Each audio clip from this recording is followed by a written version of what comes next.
네, 지난 정부 검찰이 마치 각본을 짜놓고 그에 맞춰서 김건희 씨를 무혐의 처분한 정황들이 구체적으로 나오고 있습니다.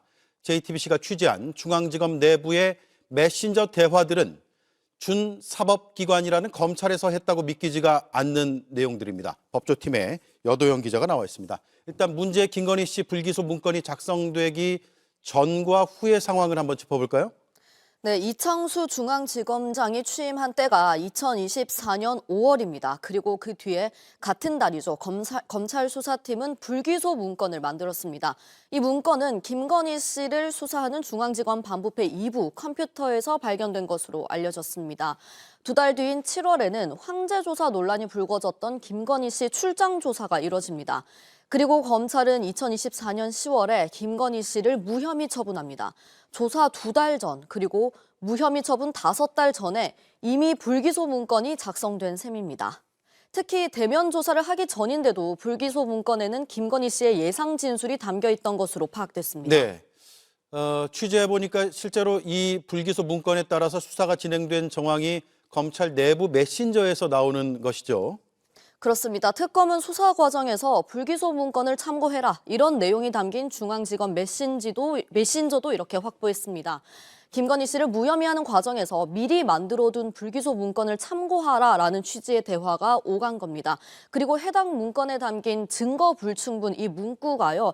김건희 씨를 무혐의 처분하면서 썼던 그 10월 달에 공개됐던 불기소장 내용과 같습니다. 네. 앞서 이 문건을 확보했던 김건희 특검은 미리 만든 불기소 문건이 실제 김건희 씨 불기소 그 문건에도 영향을 미쳤다라는 결론을 수사보고서로 담아서 2차 특검에 넘겼습니다. 네, 증거 불충분이 불기소의 핵심 사유였잖아요. 그리고 또 하나가 수사 보고서 날짜를 허위 기재한 것인데 역시 검찰 메신저가 단서가 됐죠. 네, 보통 수사 보고서를 쓰고 최종 결정을 하는데요. 특검은 김건희 씨 수사의 경우에는 반대로 무혐의 처분을 한 다음에 수사 보고서를 다시 쓴 정황을 포착했습니다. 검찰 내부 메신저입니다. 이번에도 수사 보고서 완료 날짜를 두고 날짜 바꿔도 되냐 묻고 또 특정 날짜를 언급하는 이런 대화도 남아 있는 것으로 파악됐습니다. 검사끼리 나눈 대화라는 거죠? 그렇습니다. 네, 재수사 등을 대비해서 무혐의 논리를 추가 보강한 건 아닌지 의심됩니다. 특검은 직권남용 혐의에 더해서 허위 공문서 작성 혐의가 있는지도 살펴보고 있습니다. 네, 가장 중요한 건 윗선은 도대체 누구인가라는 점이잖아요. 네, 2차 특검은 직권남용 혐의로 검찰을 압수수색하면서도 피의자는 성명불상자로 기재했습니다.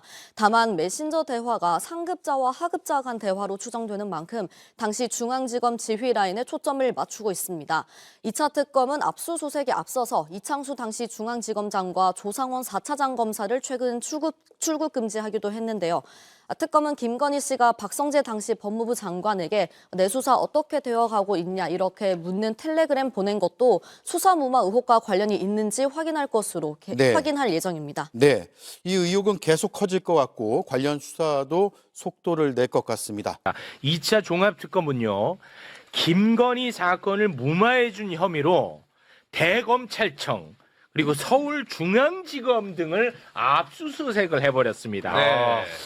이창수 중앙지검장이 당시 김건희 수사팀에게 보낸 내부 메시지가 JTBC를 통해서 보도가 됐는데요. 네. 소개 부탁드립니다. 이창수 중앙지검장이 김건희 수사팀에게 24년 9월 보이스피싱 현금 인출책이 무죄 받은 판례 한번 검토해봐라. 그거 검토하면 김건희도 무죄로 될 것 같다. 뭐 이런 거거든요. 왜냐하면 보이스피싱 현금 인출책은 주범보다는 이제 방조로 들어가는데 방조로 볼 수 있는데 김건희도 주가 조작 방조로 봤을 때 그런 무죄된 판례를 한번 적용이 되나 요거를 한번 검토해보라고 읽힐 수가 있죠. 그렇습니다. 네. 당시 그러면 이쯤에서 기억을 좀 상기하는 측면에서 김건희를 덮어준 인물들 얼굴 한번 보고 갑니다. 자, 당시 법무부 장관 박성재, 김한빵 씨, 중앙지검장 이창수, 중앙지검 4차장 조상원, 저 안경 조그만 거 쓰고 다닙니다. 맞아요. 중앙지검 반부패 2부장 최재훈, 이렇게 4명입니다. 그렇습니다. 야, 요 메시지는 엄청나게 중요한 증거 같은데요. 그렇죠. 요 메시지. 내부 대화, 네. 이게 정답을 알려준 거잖아요. 그렇습니다.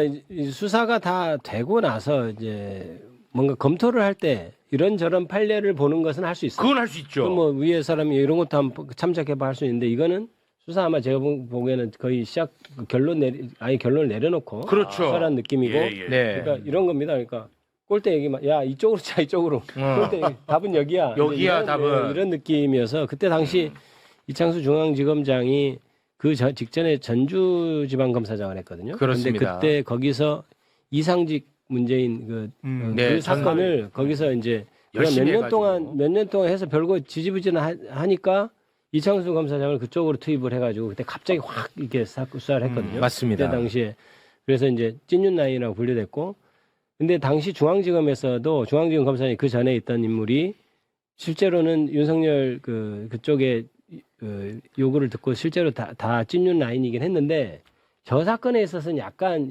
좀 마찰이 좀 있었어요. 그러니까 수사를 이렇게 적극적으로 안 하니까 아예 다른 데로 영전시켜서 수사에서 배제시키고 지금 이창수 검사장이 그때 갔거든요. 네. 그래서 가장 충직하게 일을 수행하는 이창수 검사장을 중앙으로 올렸구나. 우리가 이제 그런 얘기를 했단 말입니다. 맞습니다. 그러니까 바로 저런데 그 다음에 김건희에 대해서 네. 조사, 황제조사냐 하고 이렇게 무혐의가 나왔는데. 그렇습니다. 그 근데- 사이에 그 김건희하고 김한빵 그 연락한 거 다 나왔잖아요. 그러니까 이제 우리가 생각할 때 그렇게 인사이동을 했을 때는 위에서 뭔가 용산에서부터 법무부 혹은 대검 이렇게 해서 중앙으로까지 내려가는 라인이 있었을 것이다. 그래서 네. 저 사건이 위에서 이렇게 찍어 눌러서 한 사건이 아니겠냐 추측만 했지. 네. 구체적인 어떤 증거나 이런 건 없는 상태에서 지금 저 이게 나온 메신저가 거야. 나온 거거든요. 메시가. 그러니까 이제 저건 굉장히 중요한 증거죠. 네, 아. 저는 뭐 전형적인 수법입니다. 예. 이제 윗사람이 아랫사람한테 자기 의사를 갖다 전달할 때 이 판례 한번 검토해 보시오. 그럼 그거 보면은 딱 알죠. 뭐하라는 취지구나. 그렇지. 그쪽으로 가게. 예. 가면은 이제 수능하는 거. 골대 세팅입니다. 골대 세팅. 네, 네. 아 진짜 전형적인 수법입니다. 이 검찰청은 진짜 없애야겠다. 검찰청. 없어졌습니다. 없어졌어요. 잘하셨네. 잘하셨네. 이 없애야겠어 검찰청 진짜. 이 뭐야 이게. 없어졌어. 참 잘하셨네.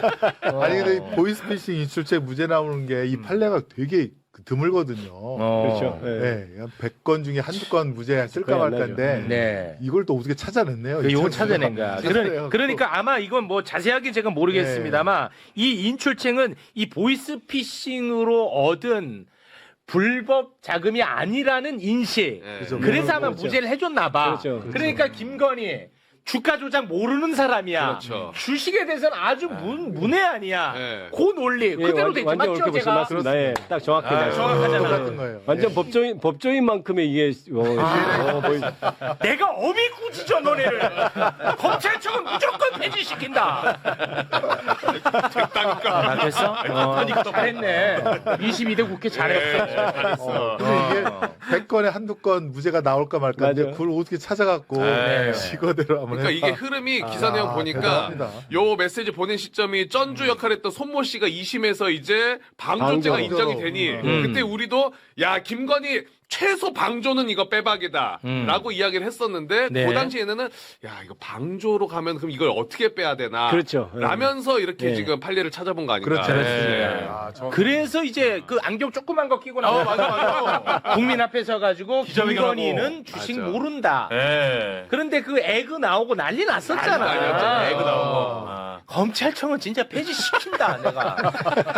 네. 저도 힘을 보태겠습니다. 좋습니다. 고맙습니다. 아, 근데 이게 그 일지를 복원을 해보면 검찰이 이 뜨거운 감자 들고 어쩔 줄을 몰라 했거든요. 네, 네, 네. 맞아요. 그러니까 이현석 검찰총장이 임기가 얼마 안 남았는데 갑자기 전담수사팀 구성하라고 하니까 발등에 불이 떨어져 버린 거예요. 네, 네. 네. 그러고 난 다음에 윤석열하고 그 민정라인하고 법무부 장관하고 큰일 났다 이렇게 해가지고 결국은 검찰총장 패싱하고 인사를 다 내버렸잖아요. 그렇습니다. 그렇게 해서 서울중앙지검장으로 맞습니다. 들어온 사람이 네, 이창수 맞습니다. 총장이고. 예, 정확히 예. 근데 그렇게 해가지고 결론을 내려고 하니까 법리적으로 이게 결론이 안 나. 네, 네. 아무리 고민을 해도 안 나니까 그 사이에 김건희는 법무부 장관한테 전화해가지고 김정숙 씨는 왜 수사 안 합니까? 뭐 이런 일들이 맞아. 벌어진 거예요. 네. 근데 그거 결국은 결단을 못 하고 있는 상황에서 검찰총장 패싱하고 따로 다른 데다 모셔놓고 조사하고 네. 그러고 난 다음에도 결론을 못 내렸어. 네, 네. 그리고 손모 씨가 주가 조작 방조 혐의로 유죄 판결까지 나오고. 받았어. 네. 야 이건 도저히 안 되겠다. 네. 이제 진짜 안 되겠다. 이제 마지막으로 이거 건네주고 결론 내자. 그래서 10월 달에 결론이 난 거 아니에요. 그렇습니다. 판단에. 그러니까 그런 객관적인 사실은 다 있으니까 이제 그런 범위라고 그러죠. 고의. 이제 그것을 이제 아까 무죄난 그런 비슷한 야 이런 것도 있어 이렇게 제시한 게 아닌가 싶어요. 네. 윤석열이가 지금 수감되어 있는데 얼마 전에 저희가 류혁 전 법무부 감찰관의 말을 빌려서 지금 윤석열 상태 식탐 관련해서 뭐 자꾸 달라 그런다고. 한번 다루지 않았습니까? 예. 그런데 윤석열 측에서 그 사실 무근이라고 반발을 했어요. 맞아요. 네, 악의적이다 막 이러면서 그랬었어요. 네. 근데 류혁 전 법무부 감찰관이 다시 또 내가 다시 취재했다 이놈들아 어쩜 세대? 하면서 다시 또 식탐에 대해서 예. 폭로를 해버렸습니다. 네. 류혁 전 감찰관이 교도관들한테 이야기를 들었다면서 예. 주장한 내용 전달해 주시죠. 감찰관 시절 알고 지낸 교도관들이 윤석열을 두고 진상 손님 비슷하다고 했다. 어려움을 겪은 교도관들에 대한 배려는 없이 본인 요구 조건이나 욕구를 가감없이 털어놓기만 하니까 그것 때문에 많이 서운했다고 하더라. 예. 교도관들이 윤석열은 식탐이 강한 분인 것 같다라고 이야기를 하면서 나는 들은 이야기 그대로 전할 뿐이다. 이 교도관들이 주관적인 느낌을 얘기한 거 아니냐 이런 말도 덧붙였습니다. 그렇습니다. 예. 자, 윤석열 아주 이 체질에 좀 맞나 봐요. 구치소 생활이 네네. 입맛이 도나 봅니다. 맞아요. 아니 저희는 여기 생활을 안 해봐서 그런데 여기서 입맛 돌기는 쉽지 않을 것 같은데 우리 검사님 어떻게 보세요 이거? 뭐 원래 이제 교도소에 들어가기 전에 굉장히 몸도 비대하고 이제 술을 워낙 많이 예. 먹던 그 사람이 음식을 좋아했어요 그렇죠. 그리고. 실제로 먹는 걸 굉장히 좋아한 것으로 예. 알려져 있고요. 이 양도 많은 거로 알려져 있지 네. 않습니까? 그리고 보면 이제 대통령으로서 행사 다녀도 먹는 것에 맞아요. 먹는 것이 들어있는 거 굉장히 열심히 먹고 네. 그랬던 거인데 그래서 아마 저 내용은 사실일 것으로 보여요. 맞습니다. 그래서 일단 먹는 걸 굉장히 중요하고 네. 그 부분을 좀 강조하던 분이었고 그다음에 아랫 사람들에 대해서 저렇게 또 하는 것도 조금 이해가 아 갑니다. 진상 손님 같대요. 네. 검찰에서도 그런 부분이 좀 있었기 때문에 자기 저는 이해가- 욕구를 그러니까 굉장히 재밌는 표현이더라고. 욕구를 뭐 가감없이 표출한다고 하는데 이 정도 표현이면 그 애들 뗐을 때 이런 표현 쓰거든. 근데 이제 술도 이제 못 먹으니까 이제 다른 쪽으로 또 표출되는 거 아니에요? 네. 그렇죠. 그 수해 복구 현장에 가가지고 그 보리밥 맞아요. 그거 쳐다보고 침 흘렸던 거는 저한테 진짜 충격적인 장면인데. 그렇습니다. 예, 구치소에서 뭐 입맛 돌겠죠. 제가 네. 법원에 있을 때 형사 재판을 하면서 이제 교도관분들과 회식도 자주 하고 그랬었는데요.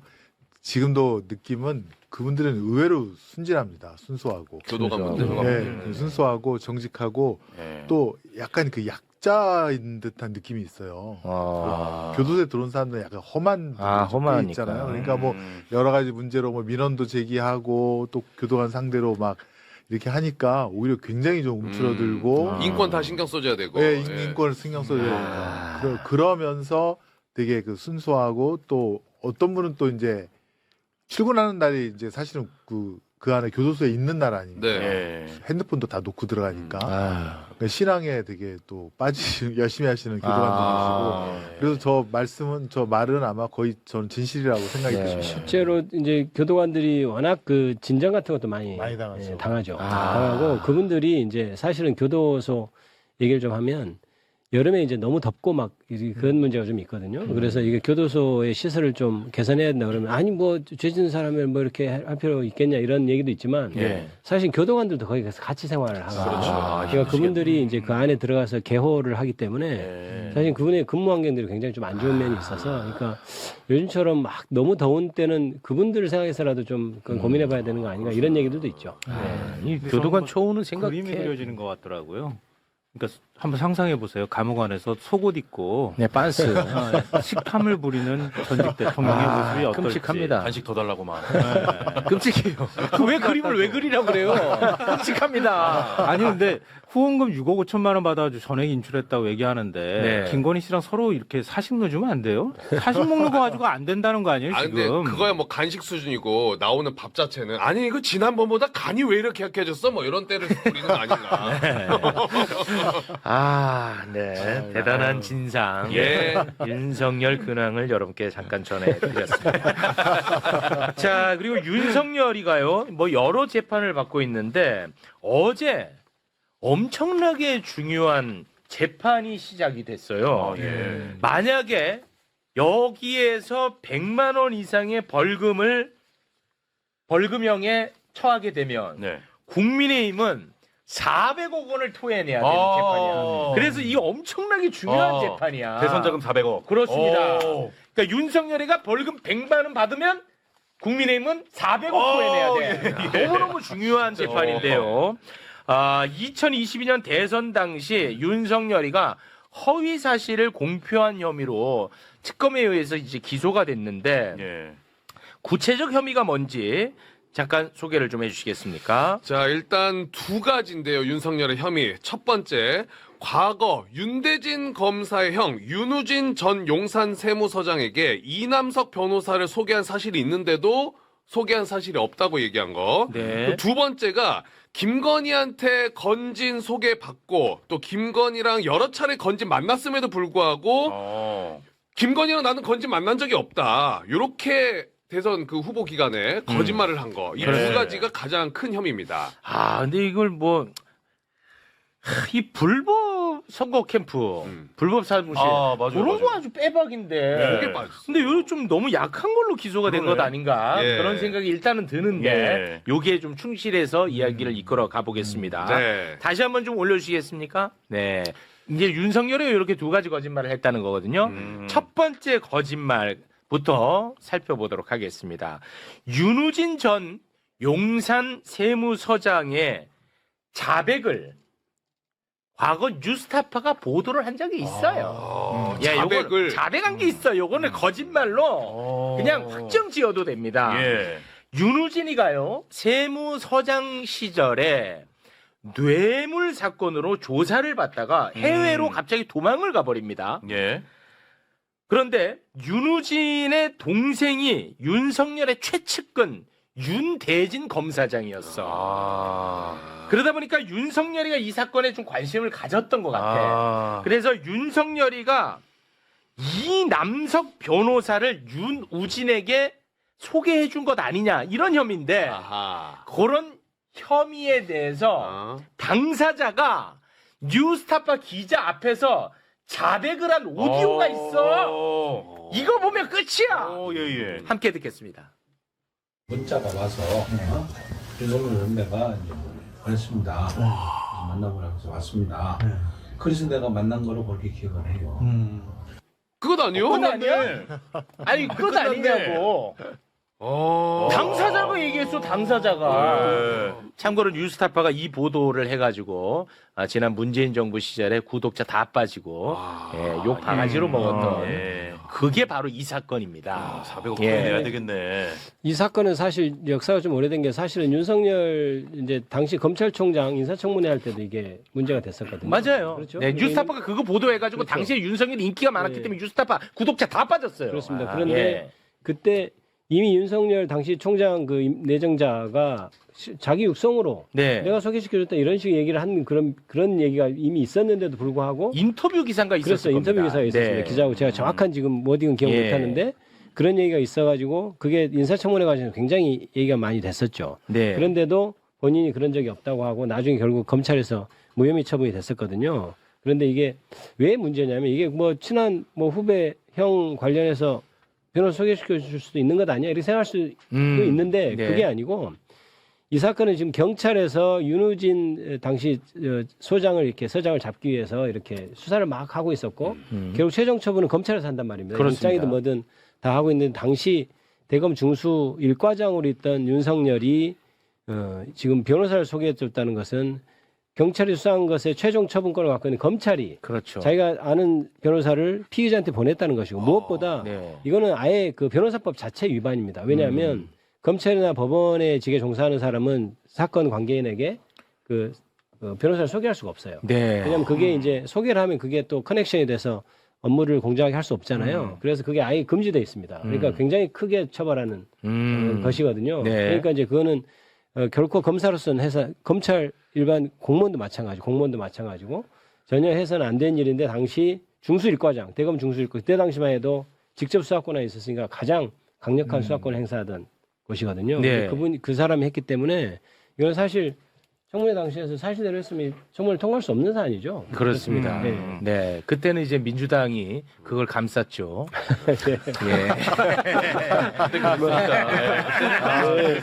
예. 뉴스타파에 문재인 정부 흔들지 말라고 난리 구독자 다 빠졌었다고요. 어찌됐든 굉장히 불편한 사실관계는, 진실입니다. 네. 예, 불편한 진실. 네. 근데 보낸 이 변호사도 검사 출신이네요, 보니까.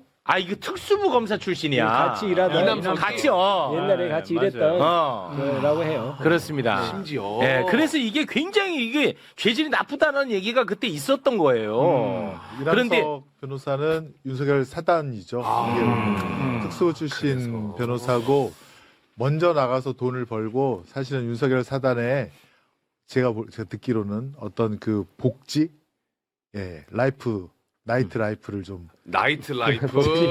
책임을 져준 사람으로 알고 있습니다.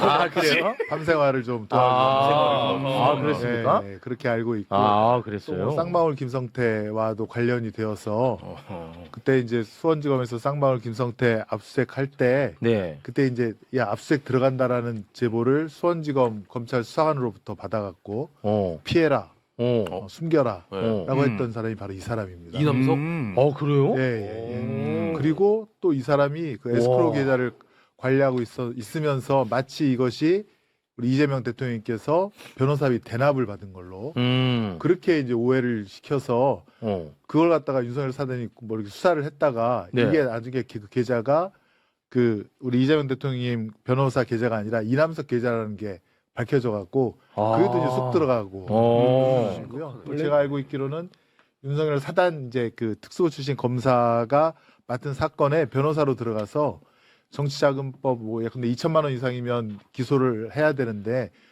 그 갑자기 제가 수사 기록을 보니까 그게 갑자기 뭐 2천만 원이 아니라 1,000만 원, 500만 원으로 막 팍팍 줄어들어요. 검사 수사를 처음에 열심히 하다가 이남석이 변호사 돼갖고 들어오니까 수사가 갑자기 막 휙 꺾이더니 쑥 수그러드는 거예요.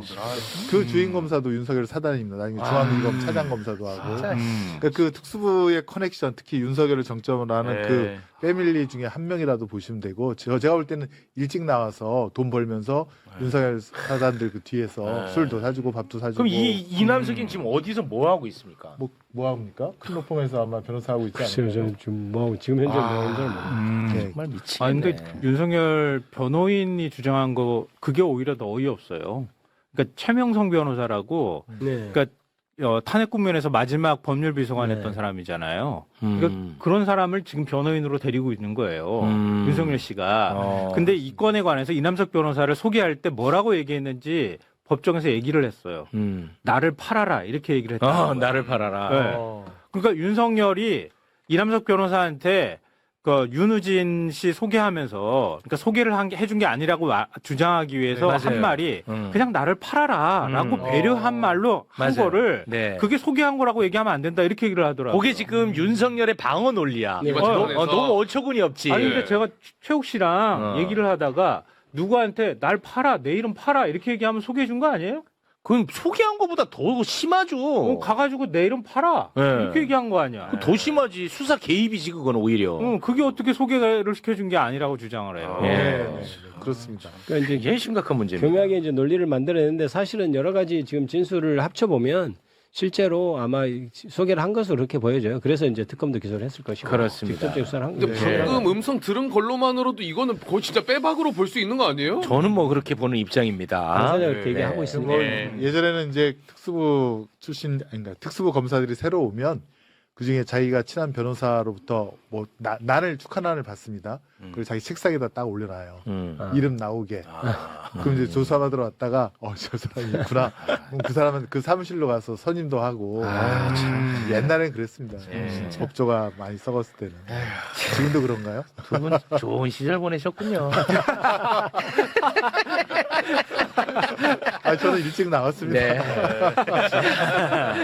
자, 첫 번째 발언 예. 살펴봤고요. 다시 한번 그 혐의 발언 좀 올려주시겠습니까? 자, 두 번째가 이제 건진법사 관련한 문제거든요. 예.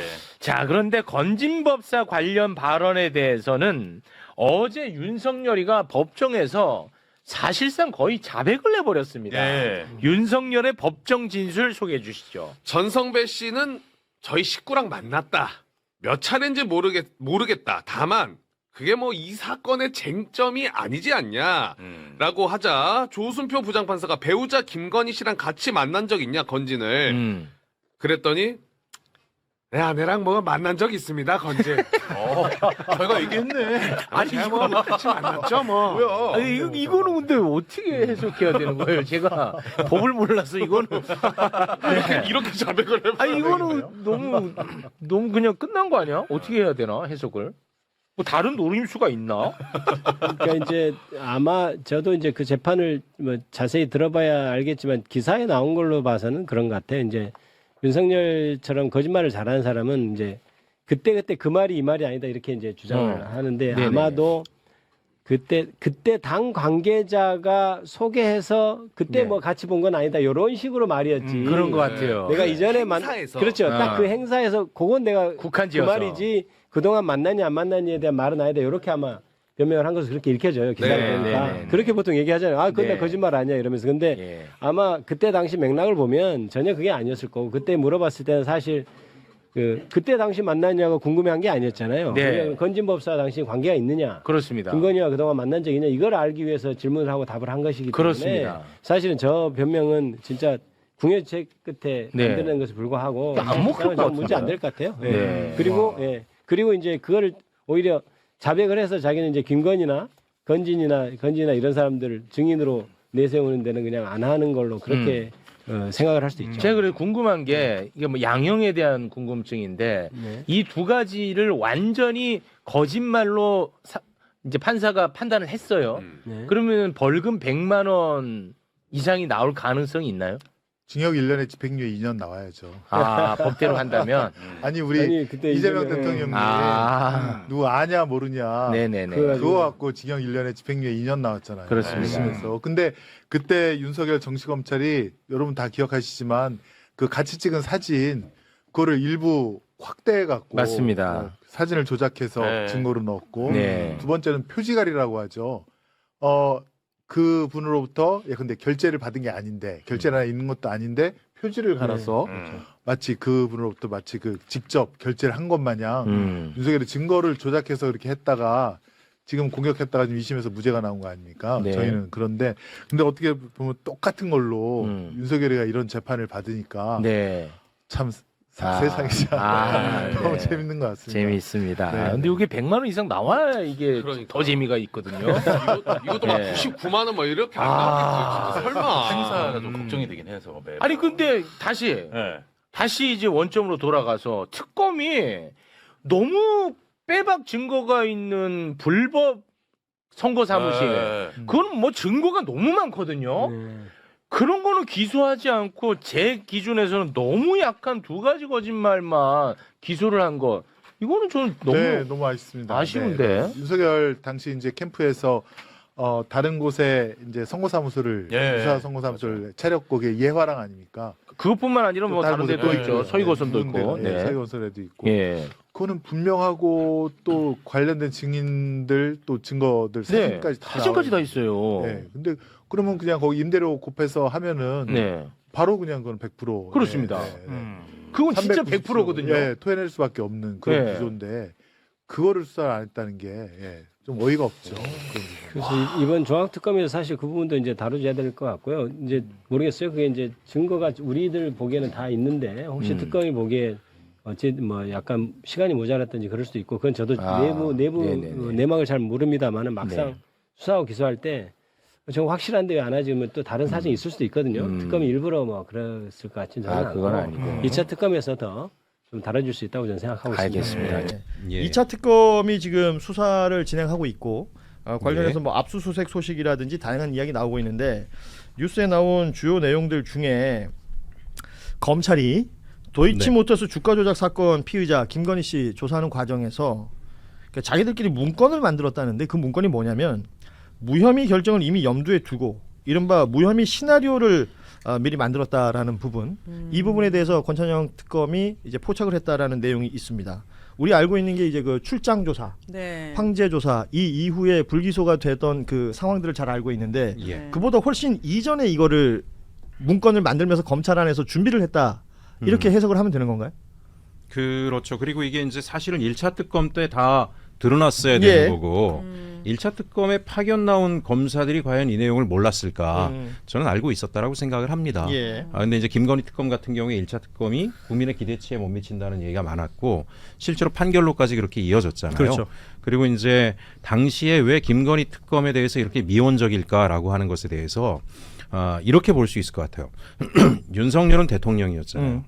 윤석열의 직권남용에 검찰이 논란한 것에 대해서는 사실은 뭐 대통령이었으니까 우리가 어쩌라고 이렇게 면피가 되는데 김건희는 민간인이에요. 네. 근데 김건희한테 놀아났다라고 하는 것은 사실 검찰로서는 굉장히 불명예스러운 일이 될 수 있고 그렇죠. 또 하나는 이후에 이어질 검찰 개혁의 파장도 국민적 분노 때문에 훨씬 강도가 세질 수 있었을 거예요. 예.